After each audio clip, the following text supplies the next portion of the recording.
مولاي صل وسلم دائما ابدا على حبيبك خير الخلق كلهم مولاي صل وسلم.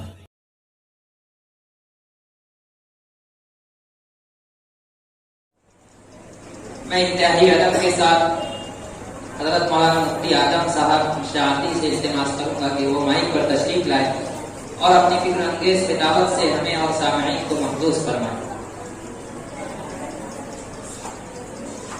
بسم اللہ الرحمن الرحیم. الحمد للہ رب العالمین والصلاة والسلام علی سید الانبیاء والمرسلین وعلی آلہ وصحبہ اجمعین. اما بعد فاعوذ باللہ من الشیطان الرجیم. بسم اللہ الرحمن الرحیم. وَلِتُكَبِّرُوا اللَّهَ عَلَى مَا هَدَاكُمْ وَلَعَلَّكُمْ تَشْكُرُونَ. وقال رسول اللہ صلی اللہ علیہ وسلم انما بعثت معلما ميسرا او كما قال رسول اللہ صلی اللہ علیہ وسلم. ناظم مدرسہ دعوت الحق حافظ ساجد صاحب اشاعتی دامت برکاتہم العالیہ اور ان کے رفقاء کار عزیز طلبہ اعزام، سب سے پہلے تو میں اللہ رحمان کا شکر ادا کرتا ہوں کہ اللہ تبارک و تعالی نے ہمارے نہ چاہنے کے باوجود ہمیں اس مجلس کی حاضری کی سعادت نصیب فرمائی. ہمیں آنے کے بعد مسرت ہو رہی ہے، نہ آتے تو بعد میں اس مجلس سے متعلق تفصیل سن کر کے حسرت ہوتی. واقعات میں بیٹھے بیٹھے اللہ رب العزت کا بڑا شکر ادا کر رہا تھا کہ ہم لوگ تو چونکہ چھپنے کے لیے آئے تھے، چھپنے کے لیے نہیں. چاہ رہے تھے کہ کسی طریقے سے اپنے آپ کو اس مجلس میں حاضری سے بچا لے، لیکن حافظ عبدالوہاب صاحب، حافظ التمش صاحب، ان کی عقیدت و محبت اور پھر اس سے بھی زیادہ ناظم صاحب کی وسعت ظرفی، بلکہ ان کے ظرف کی بلندی کہیے کہ انہوں نے ہمیں اس مجلس میں حاضری کی سعادت سے بہرور فرمایا، بلکہ صدارت بھی ہمیں عطا فرمائی، حالانکہ ہم لوگ اس لائق نہیں ہیں. الغرض میں نے جو کچھ تفصیلات ابھی سنی کہ ماشاءاللہ 54 فروعات ہیں، 1155 مساہمین نے شرکت کی.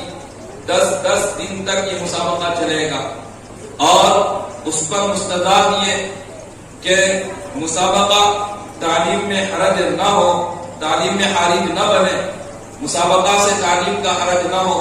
اس کے لیے تعلیم بھی اپنی جگہ پر چل رہی ہے، مسابقہ بھی اپنی جگہ پر چل رہا ہے. واقعتاً یہ منظم نظام ہے. ناظم صاحب کے اس منظم نظام اور اساتذہ کے اس منظم نظام کی داد دینی پڑے گی. اللہ رب العزت شرف قبول عطا فرمائے.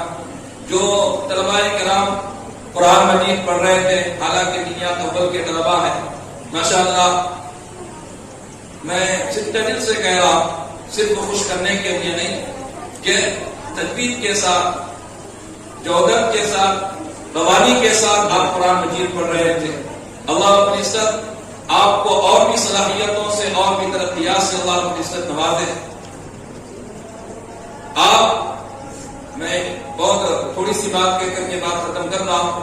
آپ یعنی ناظم صاحب بھی اور ناظم صاحب کا یہ پورا عملہ بھی اور یہ تمام کے تمام طلبہ اس فکر شیخ الہند رحمت اللہ تعالی علیہ کے اوپر قائم ہے کہ جو کہ حضرت شیخ الہند رحمت اللہ تعالی علیہ کی فکر تھی اس وقت جب کہ آپ نے تقریباً 4 برس انگریز کی قید میں آپ نے صعوبتوں کی زندگی گزاری اور دشمنان اسلام کی سازشوں کو بہت قریب سے دیکھا اور بھاپا پرکھا، اور اس کے بعد جو نتیجہ حاصل کیا وہ نتیجہ حاصل یہ کیا کہ مسلمانوں کو 2 چیزوں کے اوپر محنت کرنے کی اشد ضرورت ہے.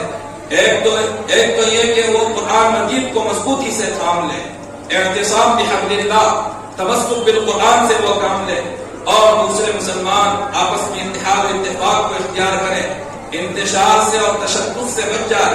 اتفاق سے قرآن نے اس کو دونوں کو ایک آیت میں جمع کیا، وَاعْتَصِمُوا بِحَبْلِ اللَّهِ جَمِيعًا وَلَا تَفَرَّقُوا، وَاعْتَصِمُوا بِحَبْلِ اللَّهِ جَمِيعًا وَلَا تَفَرَّقُوا. کہ مسلمانوں تم تمام کے تمام اکٹھے ہو کر کے اللہ کی رسی کو